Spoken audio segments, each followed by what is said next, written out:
السلام علیکم ورحمۃ اللہ تعالی وبرکاتہ۔ پیارے بچوں، جامعہ رضویہ منظر اسلام کے آن لائن سبق میں آپ کا خیر مقدم ہے۔ چلیے کھولتے ہیں اپنی کتاب المعتقد المنتقد، صفحہ نمبر 20۔ اللہ رب العزت کی وحدانیت کا بیان۔ پہلے کتاب کی کچھ عبارت پڑھ لیتے ہیں، اس کے بعد اس کا مطلب سمجھتے ہیں۔ تو شروع کرتے ہیں عبارت۔ آپ نے کتاب کھولی؟ بسم اللہ الرحمن الرحیم۔ وبیان ما قال السعد ان الآیت اقناعیۃ والملازمۃ عادیۃ علی ما هو اللائق بالخطابیات، فإن العادة جاریۃ بوجود التمانع والتغالب عند تعدد الحاکم كما أشير إليه بقوله تعالى ولا على بعضهم على بعض، وإلا فإن أريد الفساد بالفعل فمجرد التعدد لا يستلزمه لجواز الاتفاق على هذا النظام، ووجه ما اختاره ابن الهمام أن الآية تقتضي لزوم الفساد على تقدير التعدد، فالملي يلزمه القطع بوقوعه إذ هو قاطع بأن الله أخبر بوقوعه مع التعدد، وغيره يلزمه ذلك جبرا بمحاجة ثبوت الملة، فإذا ألزم بثبوتها ألزم بذلك، أو علما توجبه العادة، والعلوم العادية كالعلم حال الغيبة عن جبل أحدناه حجرا أنه الآن حجر داخلة في العلم القطعي، وإن أمكن فرض غيرها بفرض خرق العادة إذ هو الجسم المطابق للواقع والموجب له العادة القاضية التي لم يوجد قط خرمها، وهي ها هنا ثابتة، لأن العادة المستمرة التي لم يعهد قط اختلالها في ملكين مقتدرين في مدينة واحدة عدم الإقامة على موافقة كل للآخر في كل جليل وحقير، بل تابى نفس كل وتطلب الانفراد بالمملكة والقهر، فكيف بإلهين والإله يوصف بأقصى غايات التكبر؟ كيف لا يطلب لنفسه الانفراد بالملك والعلو على الآخر كما أخبر سبحانه بقوله ولا على بعضهم على بعض۔ پیارے بچوں، آپ نے عبارت سنی۔ آج اس عبارت کا خلاصہ پہلے ہم بیان کر دیتے ہیں، پھر اس کے بعد اس کا مطلب، اس کا ترجمہ کرتے ہیں۔ عبارت کا خلاصہ یہ ہے بچوں، اوپر آیت کریمہ اس سے پہلے سبق میں ہم نے ذکر کی تھی کہ اللہ نے فرمایا لو کان فیہما آلہۃ الا اللہ لفسدتا۔ اس آیت کریمہ سے متکلمین سے کچھ متکلمین نے، علماء نظار نے، علماء علم کلام نے دو دلیلیں اخذ کی ہیں، ایک اشارت النص سے اور ایک عبارت النص سے۔ عبارت النص سے جو دلیل اخذ کی ہے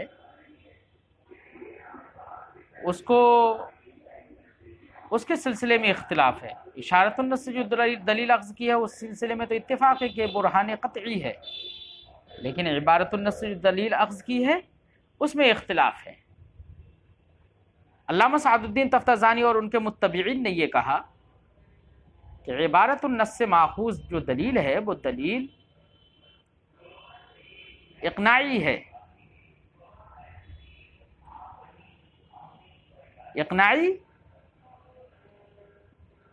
اقناعی اسے اس لیے کہا، اقناع کا معنی ہوتا ہے قناعت دینا، یعنی ایسی دلیل ہے جو لوگوں کو قناعت بخش دیتی ہے، یعنی ایسے لوگ جو براہین کو سمجھنے کی صلاحیت نہ رکھتے ہیں، ایسے لوگ اس طرح کی دلیلوں پر قناعت کر لیتے ہیں، ایسے لوگوں کو تشفی مل جاتی ہے ایسی دلیلوں سے. اس لیے انہوں نے کہا دلیل اقناعی یعنی ظنی.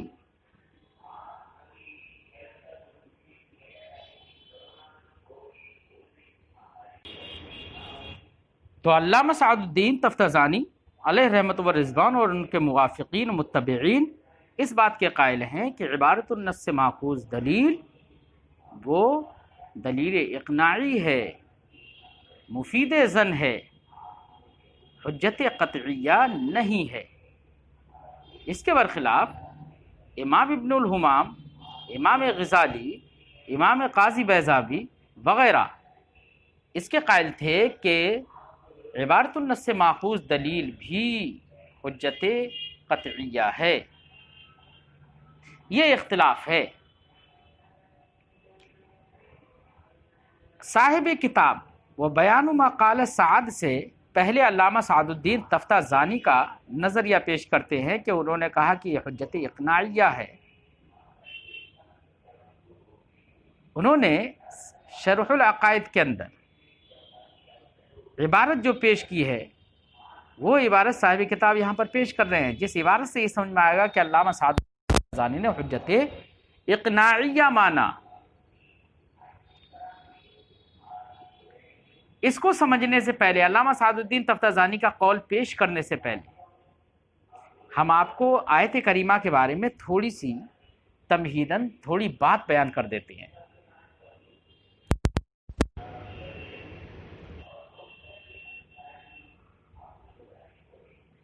آیت کریمہ لو کان فیہما آلہۃ الا اللہ لفسدتا، جو آیت کریمہ ہے یہ ایک قیاس استثنائی ہے. قیاس استثنائی میں تالی کے بطلان کا استثناء کرنے سے مقدم کے بطلان کا نتیجہ سامنے آ جاتا ہے کہ تالی اگر باطل ہے تو مقدم بھی ویسا ہی ہوگا. آیت کریمہ کی شکل، قیاس کی شکل اس طور سے ہم بنا سکتے ہیں، لو کان فیہما آلہۃ الا اللہ لفسدتا لیکن التالی باطل فالمقدم مثلہ. یعنی اگر متعدد الہ ہوتے تو زمین و آسمان میں فساد رونما ہوتا، لیکن تالی فاسد ہے تو مقدم بھی اسی کی طرح ہوگا. تو مقدم بھی کس کی طرح ہوگا؟ تالی کی طرح فاسد. یہاں پر مقدم و تالی، مقدم کیا ہے؟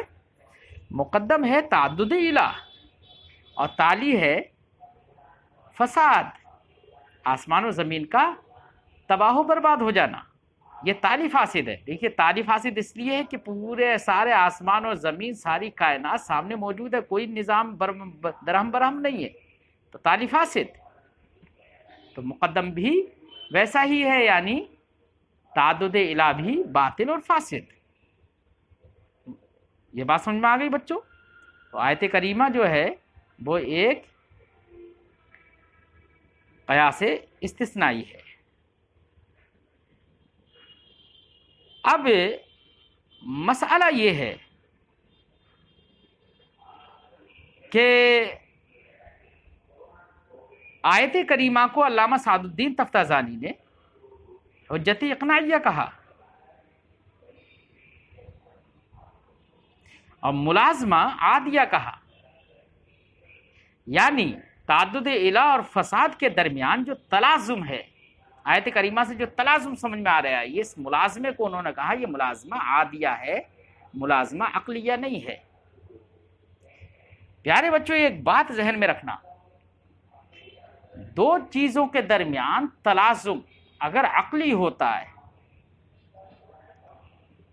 تو ایسی دلیل جو کہ ملازمہ عقلیہ پر مبنی ہو تو ایسی دلیل افادہ یقین کرتی ہے. اور اگر ملازمہ دو چیزوں کے درمیان یا جس دلیل کے اندر ملازمہ اور تلازم جو ہے وہ عقلی نہ ہو بلکہ وہ محض عادی ہو، عادت کی بنا پر وہ تلازم دکھایا جا رہا ہو،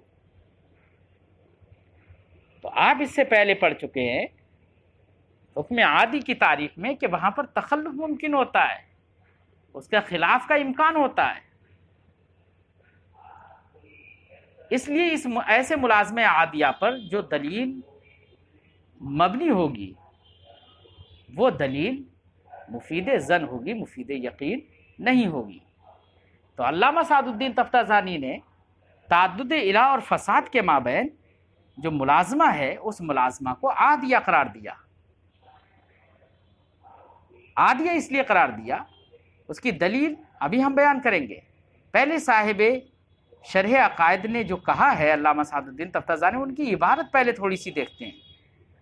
انہوں نے فرمایا وہ بیان ما قال سعد، علامہ سعد الدین تفتازانی نے جو کہا اس کا بیان یہ ہے ان الآیت اقناعیت، انہوں نے کیا کہا؟ آیت کریمہ اقناعیہ ہے، عامت الناس کو یہ قناعت بخش دیتی ہے جو براہین اور دلائل کے اندر غور و خوض نہیں کر سکتے۔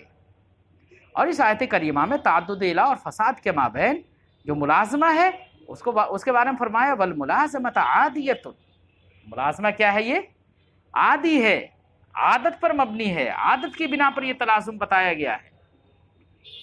علی ما هو اللائق بالخطابیات، جیسے کہ خطابیات کے یہی لائق بھی ہے۔ خطابیات کسے کہتے ہیں بچوں؟ تو خطابیات کہتے ہیں، خطابیات سے مراد وہ دلائل ہیں جن سے غالب گمان اس بات کا ہوتا ہے کہ مخاطب ہمارے مدعا کو تسلیم کر لے گا۔ ایسی دلیل جس سے ہمیں یہ غالب گمان ہوتا ہے کہ ہمارا مخاطب جو ہے اس دلیل کے پیش نظر ہمارے مدعا کو قبول کر لے گا، تسلیم کر لے گا۔ اب ایسے دلائل پر، ایسے مقدمات سے جو عامت الناس جن کو قبول کر لیں گے، مخاطب جن کو قبول کر لے گا، ایسے مقدمات سے اگر دلیل مرکب کر دی جائے، مرکب کر دیا جائے تو اسی کو دلیل خطابی کہیں گے۔ سمجھ میں آئی بچوں؟ خطابی اس لیے کہتے ہیں کہ عام طور سے ایسے مقدمات جو عامت الناس کے نزدیک مسلم ہوتے ہیں، ایسے مقدمات کا زیادہ تر استعمال خطبہ اپنے خطابات میں کرتے ہیں، اور وہ آسانی سے اپنی بات کو لوگوں کو سمجھا دیتے ہیں۔ یہ ہے اس کے خطابی ہونے کا مطلب۔ تو کہہ رہے ہیں اللائق بالخطابیات، جیسے کہ خطابیات کے یہی لائق ہے۔ پیارے بچوں، اگلے مصنف علیہ رحمت و رضوان نے اس کی دلیل پیش کی، علامہ سعد الدین تفتازانی کی عبارت کو پیش کر کے، تو انہوں نے کہا کہ ہم نے کہا آیت اقناعیہ ہے، ملازمہ عادیہ ہے، اس کی دلیل کیا ہے؟ تو اس کی دلیل یہ ہے، فرماتے ہیں فإن العادۃ جاریۃ بوجود التمانع والتغالب عند تعدد الحاکم۔ فرماتے ہیں کہ جو ہم نے کہا نا کہ تعدد الہ اور فساد کے درمیان ملازمہ عادیہ ہے، اس کے عادی ہونے کی وجہ یہ ہے کہ عادت یہ جاری ہے کہ جب دو حاکم یا دو سے زیادہ حاکم جب متعدد ہو جاتے ہیں کسی حکومت میں، تو عادت جاری ہے کہ ان میں تغالب اور تمانع ہوتا ہے، آپس میں ان کا من مٹاؤ ہو جاتا ہے، کچھ کشیدگیاں ہو جاتی ہیں ان کے درمیان، یہ عادت جاری ہے۔ عادت تو ایسی جاری ہے جیسے ہم نے کل بھی بتایا تھا کہ ہم اپنی بستی میں جب دو صاحب اقتدار کو دیکھتے ہیں تو ان میں آپس میں جنگیں شروع ہو جاتی ہیں.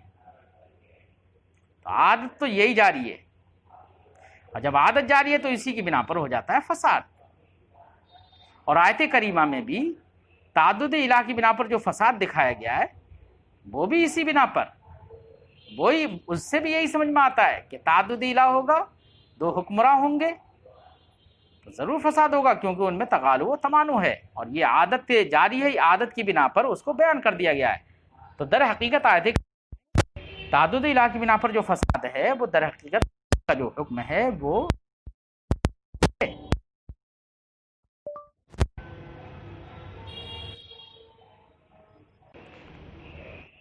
تو پیارے بچوں، آپ کی یہ بات سمجھ میں آ گئی کہ آیت کریمہ میں جو ملازمہ ہے وہ عادیہ ہے.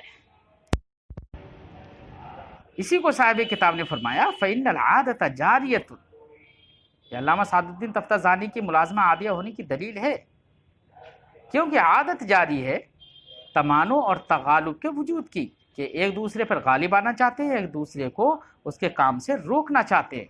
یہ کی عادت جاری ہے عند تعدد الحاکم، حاکم کے تعدد کے وقت، کما اشیر الیہ بقولہ تعالی، جیسے کہ اسی کی طرف اللہ کے اس فرمان سے اشارہ کیا گیا ہے وَلَعَلَى بَعْضُهُمْ عَلَى بَعْضٍ، تو ضرور کوئی بعض پر غالب آ جاتا. سمجھ بات آئی بچوں؟ فرماتے ہیں یہ تو عادت جاری ہے، عادت کی بنا پر یہ حکم دیا گیا ہے. اگر کوئی کہے کہ یہاں پر ملازمہ کو عادیہ نہ مان کر عقلیہ مان لے تو خرابی کیا لازم آئے گی؟ اس کا علامہ سعد الدین تفتازانی جواب دیتے ہیں، فرماتے ہیں وَإِلَّا، یعنی اگر اس کو ملازمہ کو عادیہ نہ مانے، بطریق عادت نہ مانے یہاں پر، بلکہ ملازمہ کو عقلیہ مان لے اور یہ کہیں کہ عقل بھی یہی چاہتی ہے کہ تعدد الہ کی صورت میں فساد ہو، ملازمہ عقلیہ مان لیں تو خرابی کیا لازم آئے گی؟ تو فرماتے ہیں اگر عقلیہ مانیں گے تو عقل فوراً ایک سوال قائم کر دے گی. عقل سوال یہ قائم کر دے گی کہ تعدد الہ کی صورت میں جو فساد کا قول کیا گیا ہے، اس فساد سے مراد کیا ہے؟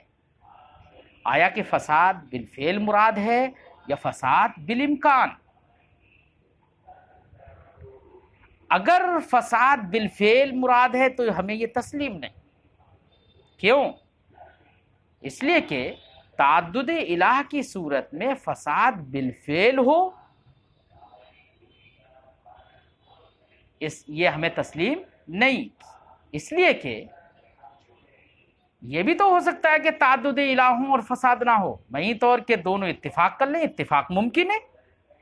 تو جواز اتفاق تو ہے ہی، تو جواز اتفاق کی بنا پر یہ ممکن ہے کہ دونوں چند خدا ہوں اور ان میں اور پھر بھی فساد نہ ہو. اس لیے فساد بالفعل مراد اگر ہو تو نفس تعدد یہ فساد بالفعل کو مستلزم نہیں ہے، کیونکہ ان کا اتفاق ممکن ہے اور جائز ہے. تو عقل یہ کہے گی تو اس لیے فساد بالفعل مراد نہیں ہو سکتا. اب بچی دوسری شق کہ فساد سے مراد فساد بالامکان ہو، کہ چند خدا اگر ہوں گے تو فساد بالامکان مراد ہے تو فساد بالامکان ہو جائے گا. تو کہتے ہیں کہ یہ تو چلو تسلیم ہو جائے گا کہ فساد بالامکان ہو، لیکن فساد بالامکان کو تو کوئی منع ہی نہیں کر سکتا.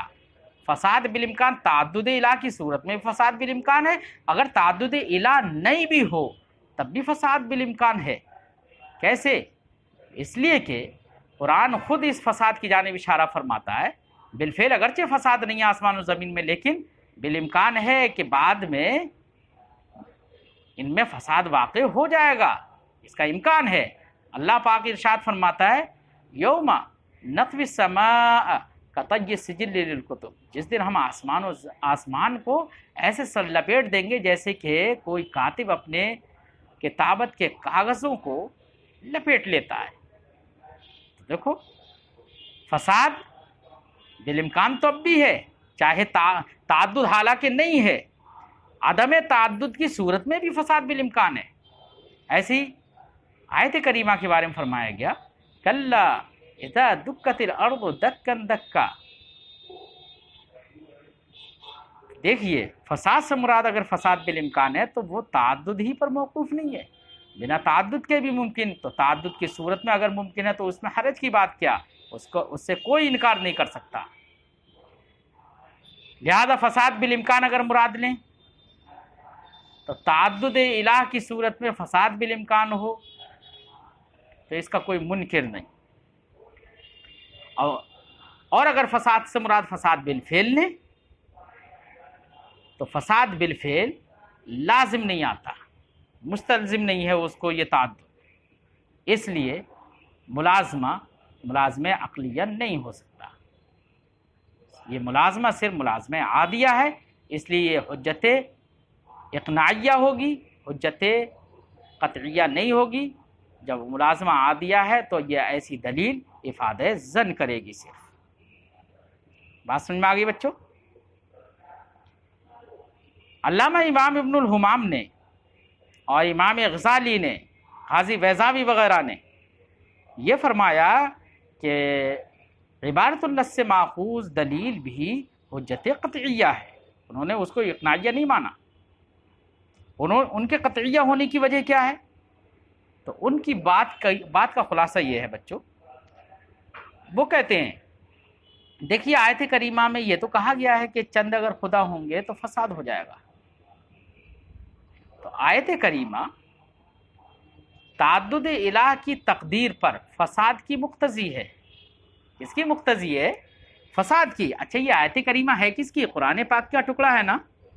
اور قرآن پاک کلام کس کا ہے؟ اللہ پاک کا.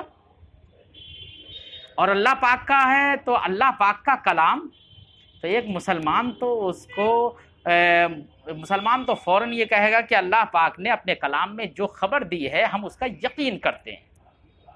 تو اسی آیت کریمہ سے، جو آیت کریمہ تعدد کی تقدیر پر فساد کے لزوم کا تقاضا کرتی ہے، اس آیت کریمہ کی بنا پر فساد کا یقین ایک مسلمان کو تو یقینی طور پر ہو جائے گا، کیونکہ وہ خبر کس نے دی ہے؟ اللہ نے، اور اللہ کی ہر خبر پر اس کا یقین ہے. تو دیکھو یقین اسی آیت کریمہ کی بنا پر، تعدد الہ کی بنا پر لزوم فساد کا یقین ایک مسلمان کو اس لیے ہو گیا. رہا غیر مسلم، تو غیر مسلم کے لیے پہلے تو ہمیں یہ کرنا پڑے گا کہ ملت اسلامیہ کو دلیل قطعیہ سے ثابت کرنا پڑے گا. جب ملت اسلامیہ، دین اسلام اس کے سامنے حجت قطعیہ سے ثابت ہو جائے گا تو پھر جب وہ دین اسلام کو مان لے گا تو اب اس کے لیے بھی حکم اس کے لیے بھی مسئلہ یہی ہو جائے گا کہ جب وہ دین اسلام کو مان لے گا تو اب اس کے بعد وہ اس تعدد الہ کے بعد، تعدد الہ کی صورت میں تعدد الہ کی تقدیر پر لزوم فساد کا بھی وہ یقین کر لے گا.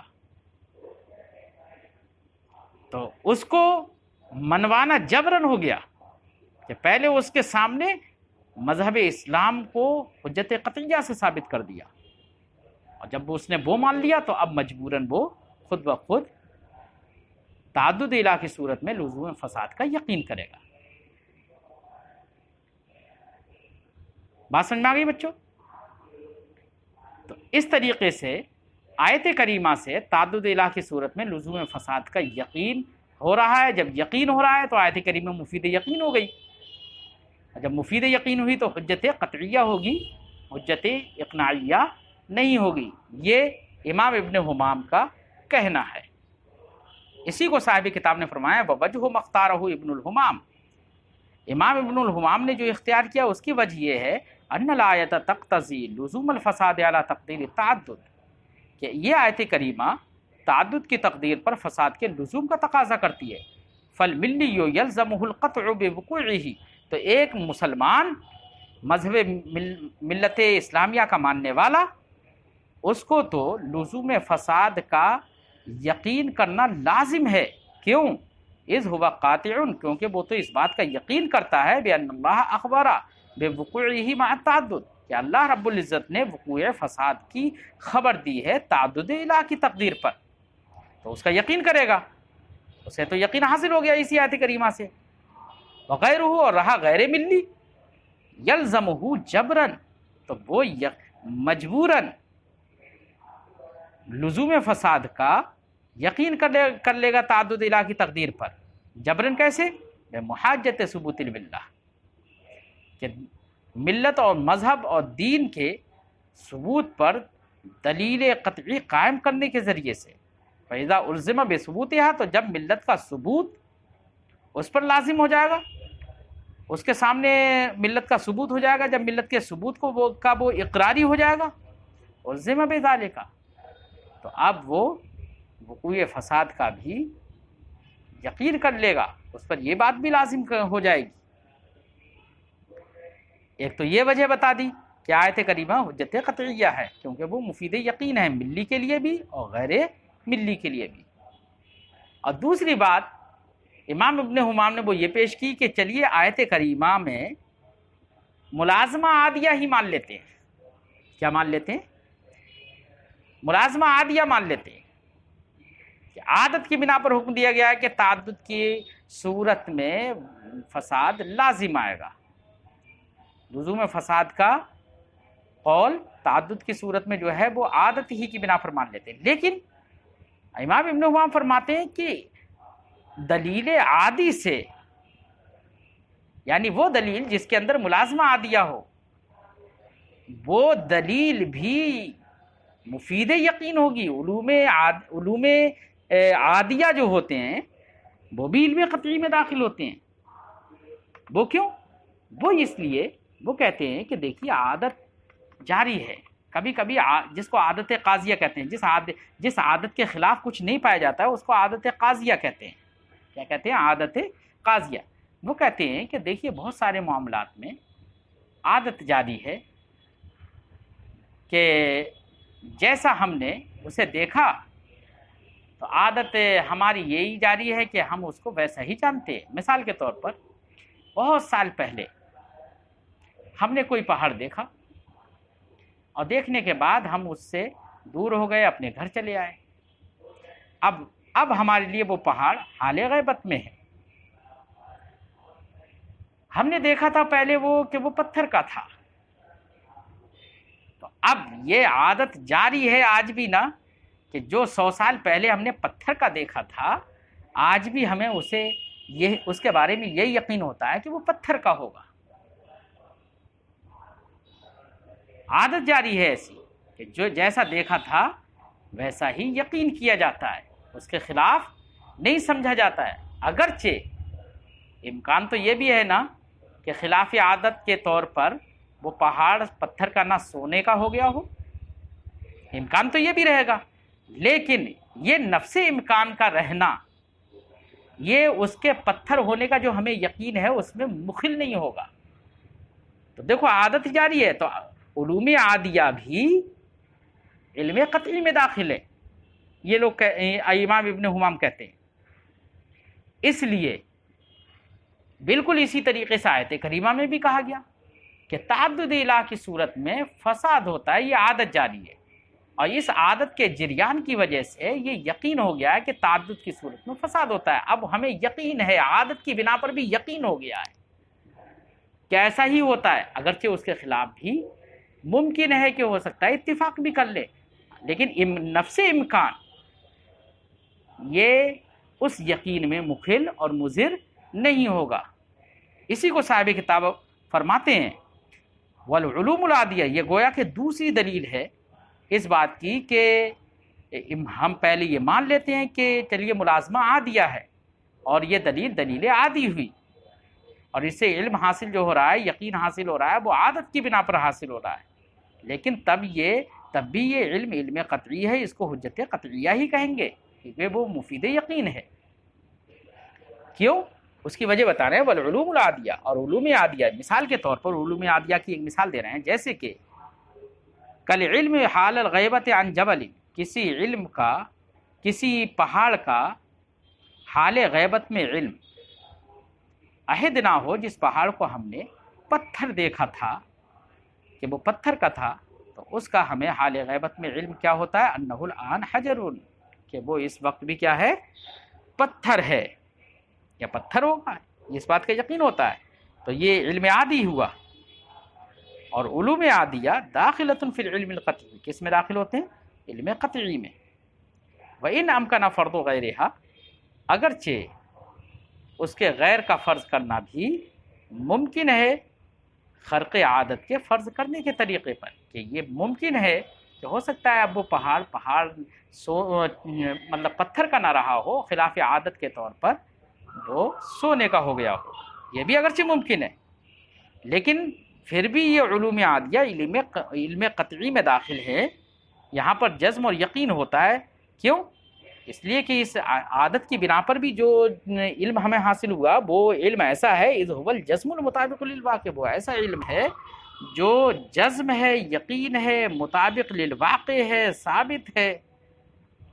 اور یہ جزم مطابق للواقع کو واجب کس نے کیا؟ کہہ رہے ہیں والموجب لہ، اس جزم مطابق للواقع کو واجب کرنے والی العادت القاضیہ کیا ہے؟ وہ عادت قاضیہ ہے التی لم یوجد قط خرمھا، جس عادت قاضیہ کا ٹوٹنا کبھی پایا نہیں گیا ہے، اگرچہ نفس امکان رہتا ہے۔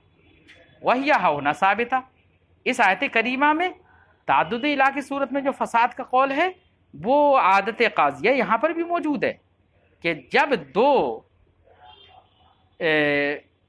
صاحب اقتدار ہوتے ہیں تو ان میں تمان و تغالب کی عادت جاری ہے، تو اس کا ہمیں یقین ہے کہ اس عادت کی بنا پر ہمیں یقین ہے کہ تعدد حکمہ کی صورت میں تمان و تغالب ہوتا ہے، لہذا جب عام حکمہ کے تعدد کی صورت میں تغالب و تمانو ہو جاتا ہے، تو جب دو خدا ہوں جو کہ نہایت قہر و جبر سے متصف ہوتے ہیں، ان کے وہ اپنے ملک میں انفراد کیوں نہیں چاہیں گے؟ ان میں تغالب و تمانو کیوں نہیں ہوگا؟ اس لیے یقین ہو جاتا ہے اس آیت کریمہ سے بھی اس بات کا کہ تعدد کی صورت میں تمان و تغالب ہوگا، تمان و تغالب جب ہوگا تو فساد ہوگا۔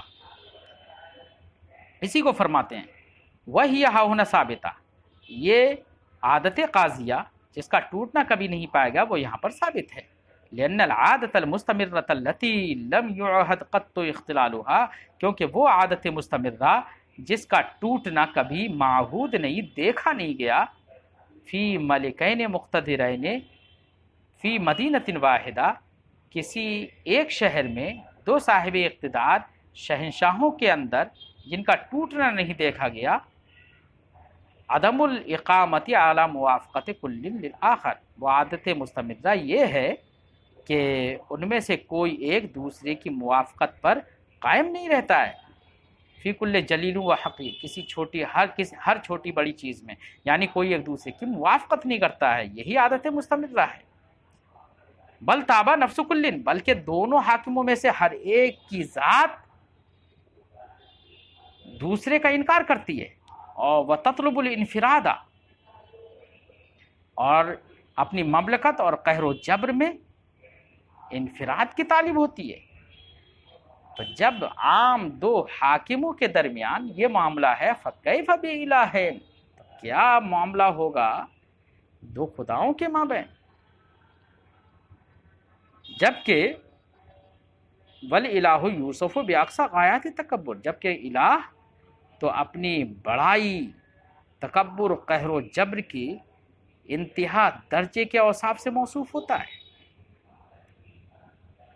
جب وہ ایسا موصوف ہوتا ہے کیف لا یطلب لنفسہ الانفراد، تو ایسا خدا اپنے لیے کیوں انفراد نہیں طلب کرے گا کہ وہ مملکت میں، ملکیت میں تن تنہا ہو اور دوسرے پر غالب ہو؟ اس کو کیوں طلب نہیں کرے گا؟ ضرور طلب کرے گا۔ کیف لا یطلب لنفسہ الانفراد بالملک، تو یہ الہ جو اقصی غایات تکبر سے موصوف ہے، وہ اپنے آپ کے لیے ملکیت میں انفراد اور دوسرے پر والعلو علی الاخر، دوسرے پر بلندی کو کیوں نہ، دوسرے پر غالبیت کو کیوں نہ پسند طلب کرے گا؟ کما اخبر سبحانہ بقولی، جیسے کہ اللہ نے اس کی خبر اپنے اس قول سے دی، وَلَعَلَى بَعْضُهُمْ عَلَى بَعْضٍ سے۔ پیارے بچوں، امام ابن حمام کی بھی وجہ سمجھ میں آ گئی کہ انہوں نے کیا کہا کہ اگرچہ پہلے تو انہوں نے یہ کہا کہ آیت کریمہ لزوم فساد کا تقاضا کرتی ہے، تو ایک ملی کو تو ویسے ہی یقین ہو جاتا ہے، غیر ملی اس کا یقین کیسے کرتا ہے کہ اس کے سامنے یا تو دین کو پہلے ثابت کر دیا، جب وہ دین کو مان لے گا تو پھر اس کو بھی مان لے گا۔ اور دوسری وجہ یہ بتائی کہ آیت کریمہ جو بھی حجت ہے وہ حجت قطعیہ ہے۔ کیوں؟ اگرچہ ملازمہ عادیہ مان لیں اور حجت عادی طور پر اس کو مان لیں تو علوم عادیہ بھی مفید یقین ہوتے ہیں۔